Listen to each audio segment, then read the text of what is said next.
মুসা আলাইহিস সালাম রওনা করলেন আল্লাহর সঙ্গে দেখা করার জন্য। পথের পাশে দেখে একটা পাথর যার যার কাঁদতে আছে। মুসা আলাইহিস সালাম বলে, পাথর তুমি কেন কাঁদো? পাথর বলে, জামানার নবী মুসা কোথায় রওনা করছে? মালিকের সঙ্গে দেখা করার জন্য। পাথর ডাক দিয়ে বলে, হে জামানার নবী মুসা, আপনি একটু আমার কথা মালিকের কাছে বলিয়েন যে অমুক জায়গায় একটা পাথর তোমার ভয়, তোমার জাহান্নামের ভয়, কানতে কানতে নহর জারি করছে। পাথর তোমার জাহান্নামের আগুন থেকে মাপ চায়। মুসা আলাইহিস সালাম বলে, মালিক, পাথর তোমার ভয়, জাহান্নামের ভয়, কান্দে জাহান্নাম থেকে মাপ চায়। রব্বুল আলামিন বলে, হে জামানার নবী মুসা, তুমি পাথরকে জানাইও ওকে আমি জাহান্নামের আগুনে জ্বালাবো না। বাজা মুসা আলাইহিস সালাম বলে, পাথর তোর কপাল ভালো, আমার মালিক তোর কান্না কবুল করছেন, তোকে মালিক জাহান্নামের আগুনে জ্বালাবে না। পাথরের কান্না বন্ধ হয়ে গেল। কিছুদিন পর যখন ওই পথ থেকে রওনা করলো, দেখে পুনরায় আবার পাথর কান্দে। নবী ধমক দিয়ে বলে, পাথর তুই কি আমার কথা বিশ্বাস করো নাই? তুই আবার কেন কান্দ?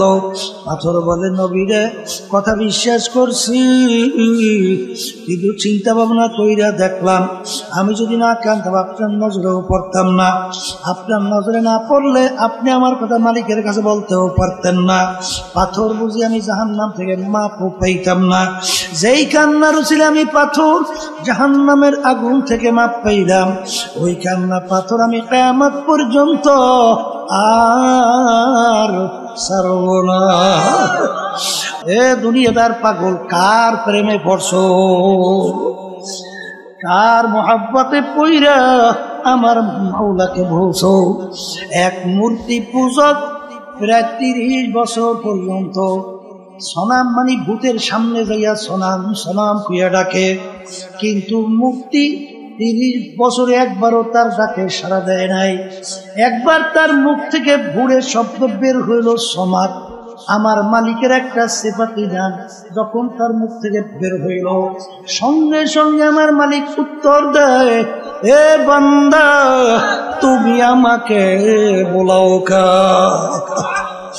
বান্দা সেজদায় পড়ে কান্দে, মালিক 30 বছর পর্যন্ত সনামকে ডাকলাম, একবারও তো সনাম আমার ডাকে সাড়া দেয় নাই। তোমার নাম আমি ইচ্ছে করেও ডাক দেই নাই, ভুলে আমার জবান থেকে বের হইছে। তুমি তো আমাকে ভুলো নাই, আমি তোমাকে ভুলছি। তুমি সঙ্গে সঙ্গে আমার ডাকে সাড়া দিলা। আমার চেয়ে মুখার আমার দ্বিতীয় থাকতে পারে না। এই আল্লাহর বান্দারা পর্দা আলেন না বন্ধা, মনে সেই কাজ করি, বাপ মার সঙ্গে একবার দুইবার তিনবার কঠিন কঠিন যদি অন্যায় করে, বাপ মার সন্তানে ঘরে জায়গা দেয়, লাঠি মেরে ঘর থেকে বের করে দেয় না? এই অনেক সময় টেজিবিটি করিয়ে দেয় না? আবার বদদোয়া করতে থাকে না? এটা কয় না, আসতে করে করে লাঠি মেরে ঘর থেকে বের করে। কিন্তু এ নেমো খারামের দলেরা, আমার মাওলার দেওয়া জবান দিয়া কথা বলি, আমার মাওলার দেওয়া নেমাত চক্ষু দিয়া দেখি, আমার মাওলার দেওয়া নেমাত হাত পা দিয়া কাজ করি, আমার মাওলার দেওয়া নেমাত ব্রেন দিয়া পড়াশোনা করি, ব্রেন দিয়া কালচার কইরা ব্যবসা বাণিজ্য কইরা বিভিন্ন সম্পদ উপার্জন করি, বিভিন্ন কার্যক্রম পরিচালনা করি। এই ব্রেন নেমাত কে দান করলো? সবাই মুখ খুলে কইছো আল্লাহ। সবাই মুখ খুলে বলো আল্লাহ। নেমাত কে দান করছে? হ্যাঁ, আল্লাহু আকবার, আল্লাহু আকবার। এই আল্লাহর বান্দারা, কবরের যাত্রীরা, বাজান একদিনও কি চিন্তা করছো? অনেক সময় অনেক অন্ধ মানুষ তোমার আমার সামনে এসে হাত পাতে পাত, হ্যাঁ, অনেক সময় আফসোস করে বলে, হুজুর মালিক আমাকে 2টা চক্ষু দেয় নাই, আমি তামাম দুনিয়া দেখি অন্ধকার। আপনাকে মালিক 2টা চক্ষু দান করছে, তামাম দুনিয়া কত সুন্দর ভাবে দেখেন। হুজুর পয়সা দেবেন, চাউল কিনবো, ভাত পাক কইরা খাবো। বাজার এই কথা শুনলে চোখে পানি রাখা যায় না। এক নেমুখানের দলেরা আমার মালিক ইচ্ছা করলে তোমাকে আমাকে অন্ধ কইরা দুনিয়ায় বানাইতে পাঠাইতে পারতো কি পারতো না? ওকে আসতে কই রে পারতো না? তখন দুনিয়া তোর মূল্য ছিল কি? নেতা সেন্সে না, নেতা দল সেন্সে, সম্পদ সেন্সে, সম্মান সেন্সে, আল্লাহরে ছিল নাই। কথা ঠিক না? ঠিক।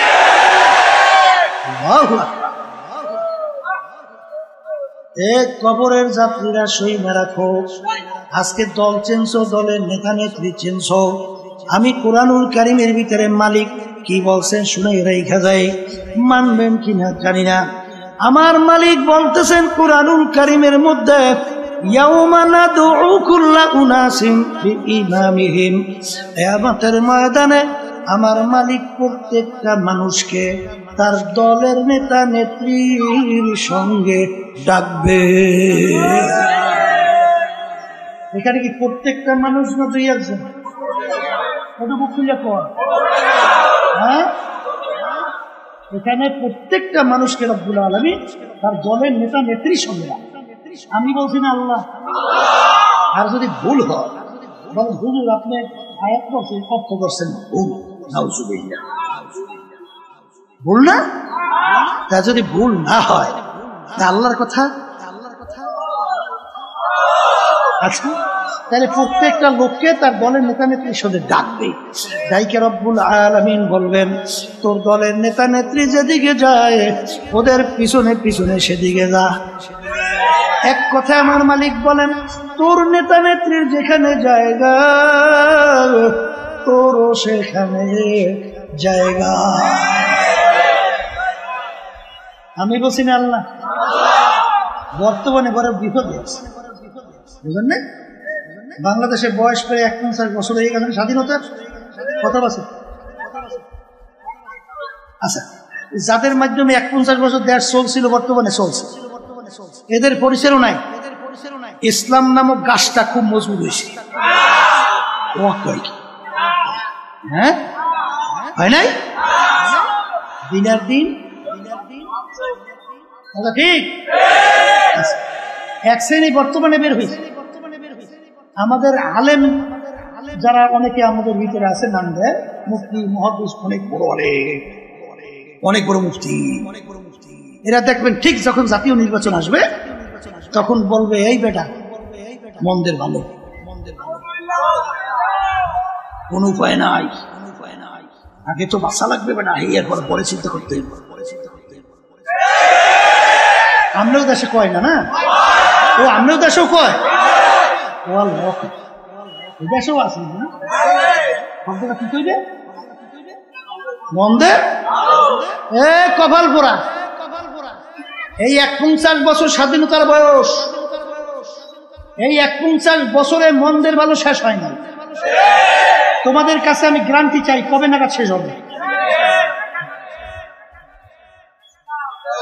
আসতে কয় দাহি বলো বলো, কবে শেষ হবে? কবে? তা যদি গ্যারান্টি দিতে না পারো তাই ইসলাম নামক গাছটা মজবুত হবে কবে? আর এর কাণ্ড গজিয়ে এই তামাম বাংলাদেশকে কবে সে ফেলবে সেইটার কথা বলতে হবে।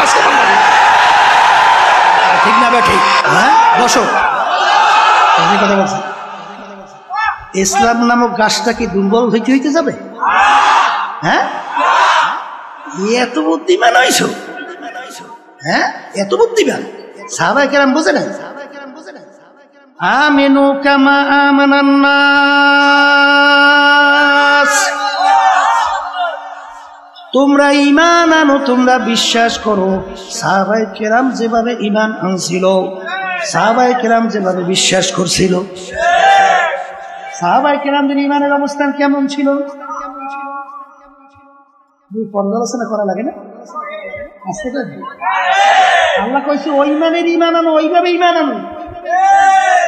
আমি বলছি আচ্ছা, আল্লাহ রাসূল সাল্লাল্লাহু আলাইহি ওয়াসাল্লাম তার কাছে প্রস্তাব লইয়া গেছে তিনটা কাফেররা। শর্ত, তুমি এক আল্লাহর উপরে ঈমান আনার দাওয়াত দাও, সমস্যা নাই, কথা না। কিন্তু আমাদের বিরুদ্ধে, আমাদের ধর্মের বিরুদ্ধে, আমাদের বাপদাদা রেখে যাওয়ার যে নিয়ম, এর বিরুদ্ধে তুমি কিছু বলবা না। যদি এইটা করতে পারো, তোমার কাজ তুমি করো। এক আল্লাহর উপরে ঈমান আনার দাওয়াত আসতে কয় দেয়, দেও, সমস্যা। কিন্তু আমাদের কার্যক্রমের বিরুদ্ধে কোনো উল্টা পুল্টা কইতে পারবো না। যদি এই কাজটা করতে পারো তাহলে তোমার জন্য 3 পুরস্কার। 1 নম্বর পুরস্কার, তোমাকে আরবের নেতা বানাইয়ে দেবে, মানে প্রেসিডেন্ট, আমাদের দেশে যেটা বোঝেন। আরবের কি এক কথায় বাদশাহ, কি বানাইবে? আমাদের দেশের ভিতরে আল্লাহ মাফ করি, আমি যেটা দেখি শুনি সেইটা বলি। মেম্বারের জন্য ইমান যে কয়বার বিক্রি করে,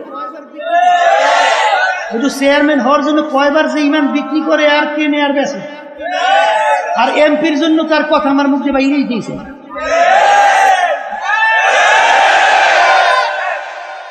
এই আল্লাহর বান্দারা, বর্তমানে শুনছি জাতীয় নির্বাচনের সময় বলে 1000 টাকা দিলেই বলে আবার ইমান বিক্রি করে বিভিন্ন কাজে কি করে, ঠিক না? এ কপাল পোড়া। তোর দাম একটা ইলিশ মাছের দামও হয় না, হ্যাঁ? তোর একটা ছাগলের দামও তোর দাম নাই, তোর ইমানের একটা ছাগলের দামও তোর ইমানের নাই।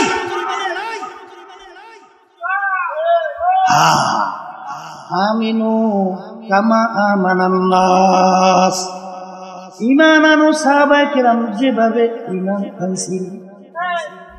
1 নম্বর বাদশা বানাই দিল। 2 আরবের ভিতরে সবচেয়ে বড় ধনী বানাই দেব, বুঝলেন নাই? এই টাকা পয়সার জন্য, সম্পদের জন্য তো কতবার ইমাম বেঁচে আর কেনে আর তামসা করে না। 3 নম্বর প্রস্তাব, আরবিদের সবচেয়ে সুন্দরী মেয়েটা তোমার জন্য বিবাহের ব্যবস্থা করবে। এই জন্য তো সব পাবে, আসতে তো যতদিন সব পাল্লাপাল্লি মারামারি কাটাকাটি, এই খুব খারাপি গুম সবাই অন্য কিছু, এই 3টার জন্য। হ্যাঁ, আল্লাহ রাসূল সাল্লাল্লাহু আলাইহি ওয়াসাল্লাম ওদের এই প্রস্তাব মানছে না? হ্যাঁ, আল্লাহ রাসূল সাল্লাল্লাহু আলাইহি ওয়াসাল্লাম বলেন, হে কাফেরেরা, আরবের রাজা বানাবি আর ধনী বানাবি, সুন্দরী মেয়ে বিবাহের ব্যবস্থা করবে। শোন, যদি আকাশের ভিতরে চাঁদ দেখো না, চাঁদ ওইটা যদি আমার এক হাতে আর এক হাতে সূর্য নামাইয়ে দেয়, অসম্ভব। তারপর আমি এক আল্লাহর উপরে ঈমান আনার দাওয়াত এবং তোদের অন্যায়ের বিরুদ্ধে আমি বলতেই থাকবো। আর বর্তমানে একদল বেরিয়েছে, আল্লাহ মাফ করুক, আমরা অনেকে হুজুর দাবি করিয়া ফাসেকদের এমন ভাবে প্রশংসা শুরু করে মনে হয় যেন আল্লাহর ওলি এখন মাত্র আসমান থেকে নাযিল হয়েছে। হাদিসের ভিতরে আসছে, আল্লাহ রাসূল সাল্লাল্লাহু আলাইহি ওয়াসাল্লাম বলেন, যখন ফাসেকদের প্রশংসা করা হয় রব্বুল আলামিনের আরশ থরথর করে কাঁপতে থাকে।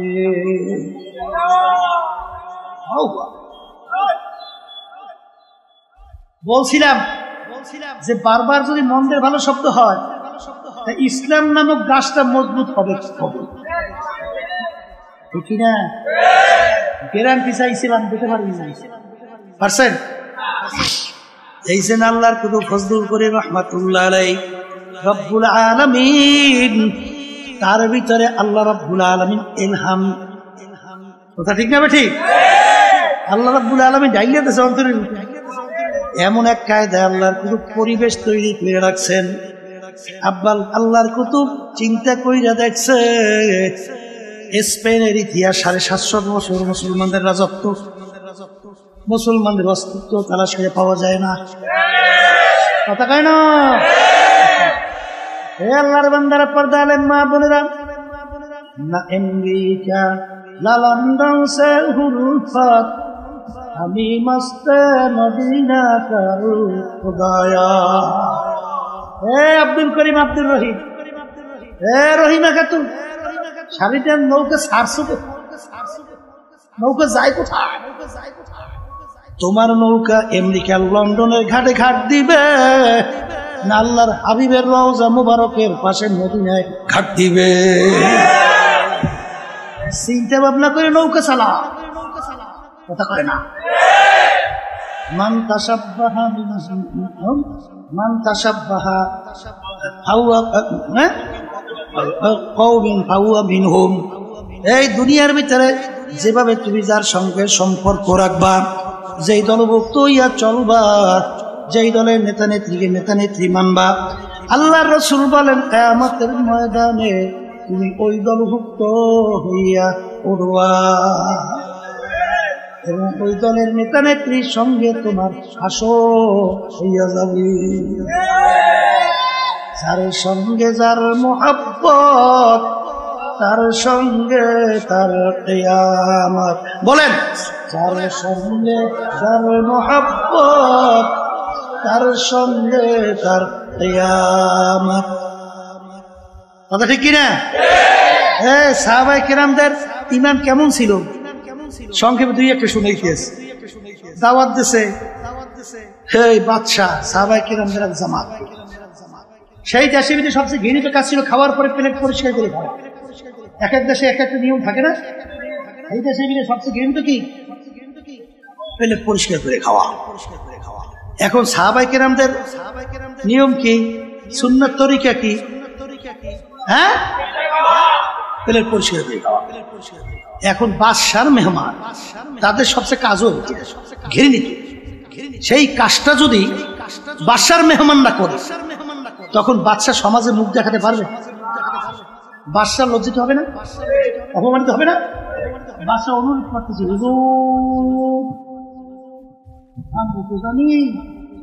আপনারা খাওয়ার পরে প্লেট পরিষ্কার করিয়া চাইতে খান। হুজুর, আমাদের দেশে সবচেয়ে ঘৃণিত কাজ হয়ে গেছে। এই কাজটা যদি আপনারা আমার মেহমান হয়ে করেন, তাহলে আমি সমাজে হুজুর মুখ দেখাতে পারবো না। আজকে আমার সম্মানের জন্য এই কাজটা আজকে আমাকে দেশের আল্লাহ মাফ করুক, যদি হইতো হতুয়া কয় কায়দায় ঘুরত, আসতে কয় হ্যাঁ কথা কয় না ভাই, খালি করছে না। আবুল ফজলের মতো লোক বাদশা আকবরের ভাবে হতে দিন এলাহি পুকুরি তাম দুনিয়ার ভিতরে সবচেয়ে জানার দিক থেকে পারবে, এত বড় দ্বিতীয় কেউ ছিল না। কোরআন কারীম বিনা নকতার হরফ দিয়া 30 পারা কোরআন কারীম কাটছিল। এখন ওলামায়ে কেরাম বসতেও তো বসে, সে কিন্তু আবুল ফজলের পথে ঢুকে। আর ওই সময় মুজাদ্দিদ আল ফিসানি রাহমাতুল্লাহি আলাইহি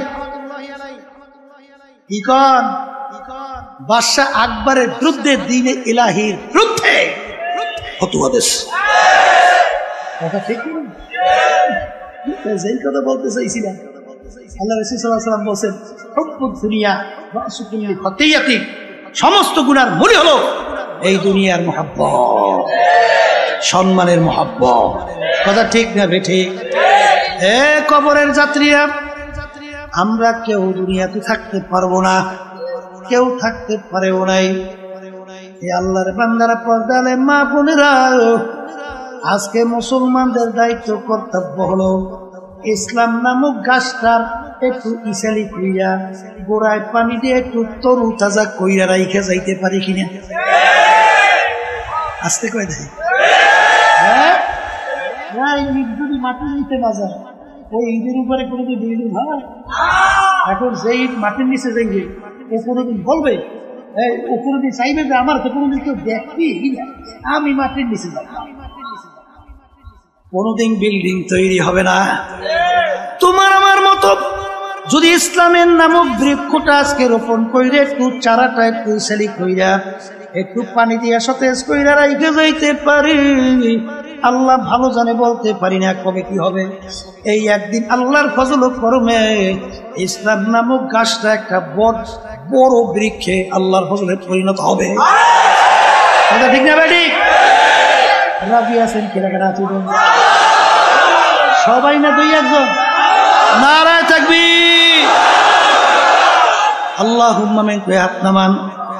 दिन के सूरज डूब रही है हम लोगों के सामने, रोज़े महशर क्या जब है मुस्तफा की सामने।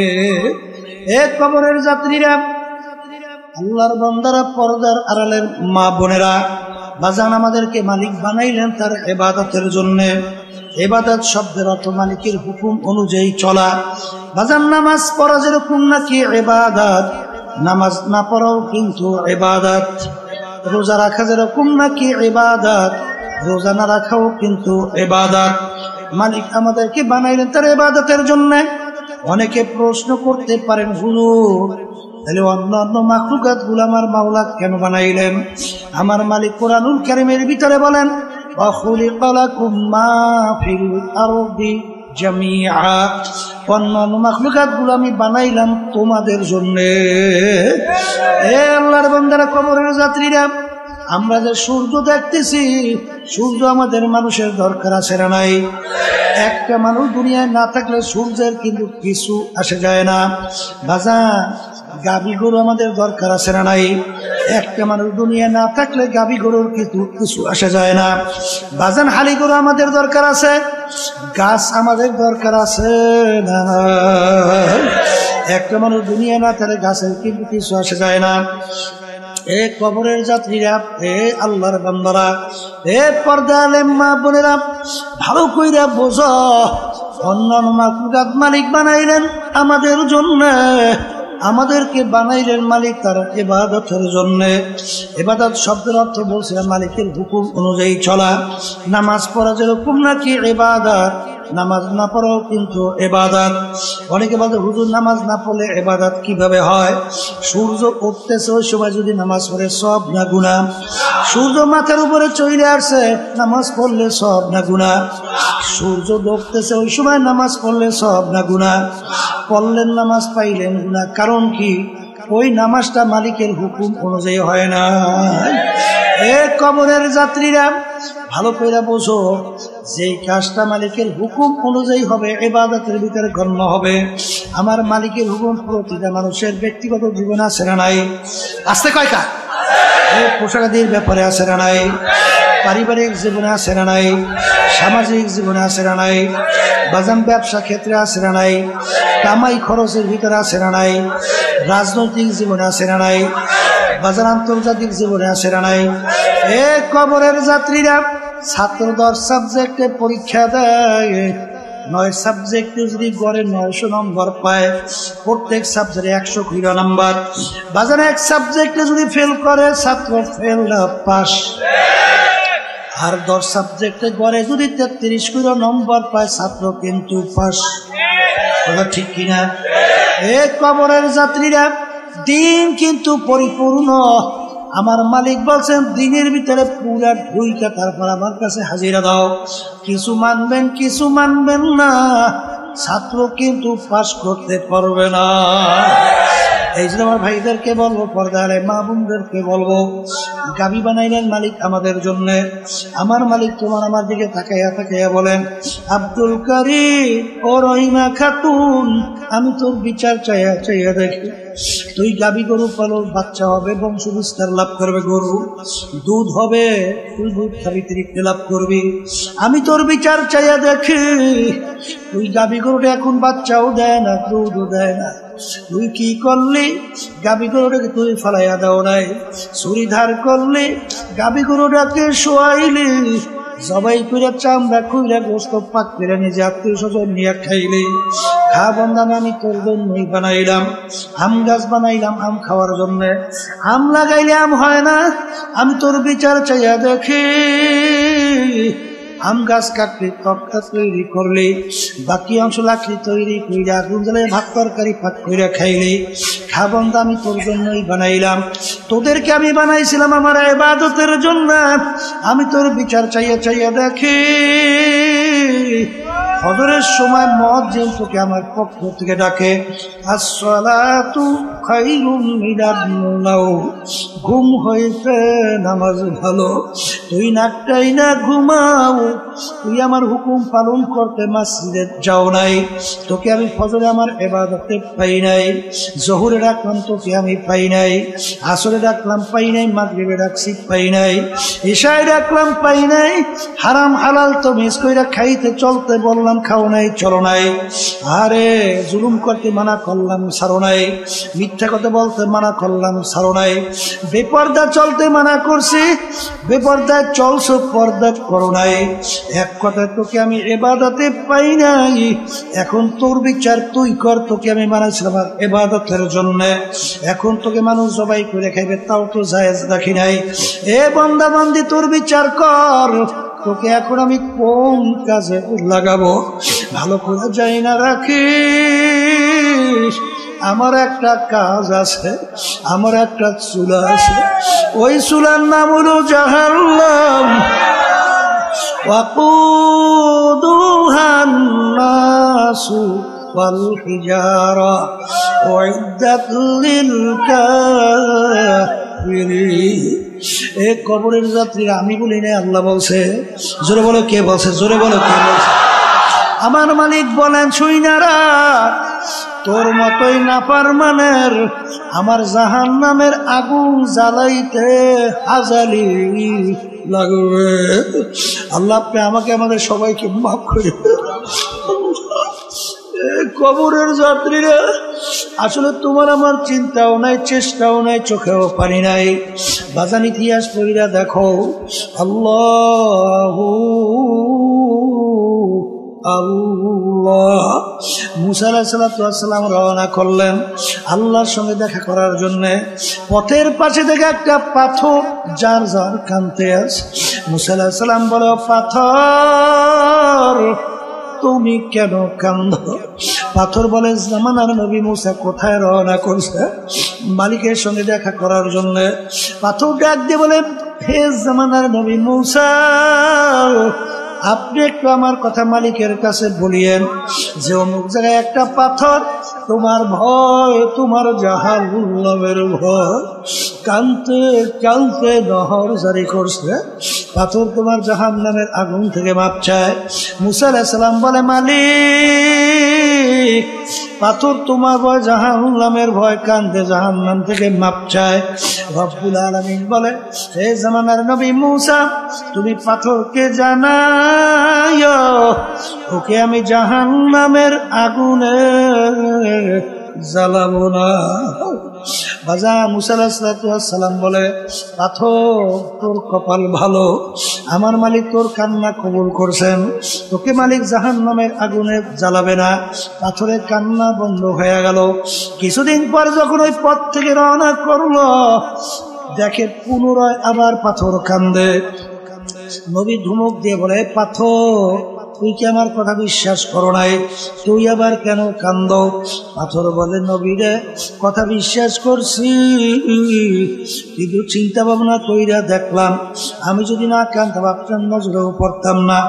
আপনার নজরে না পড়লে আপনি আমার কথা মালিকের কাছে বলতেও পারতেন না। পাথর বুঝি আমি জাহান্নাম থেকে মাপও পাইতাম না। যেই কান্নার উচিলে আমি পাথর জাহান্নামের আগুন থেকে মাপ পাইলাম, ওই কান্না পাথর আমি কিয়ামত পর্যন্ত আর ছাড়ব না। এই আল্লাহর বন্দারা, কবরের যাত্রীরা, একটা পাথর যদি মাওলার ভয় কাঁদতে কাঁদতে নহর জারি করতে পারে, তোমার আমার গুনার কথা মনে কইরা, জাহান্নামের কথা মনে কইরা, কিয়ামতের কঠিন মুহূর্তের কথা মনে কইরা, তোমার আমার চোখে কেন পানি আসে না? এ কবরের যাত্রীরা, যেই মামলার তদবির নাই, ওই মামলারও কিন্তু খালাস ভাই।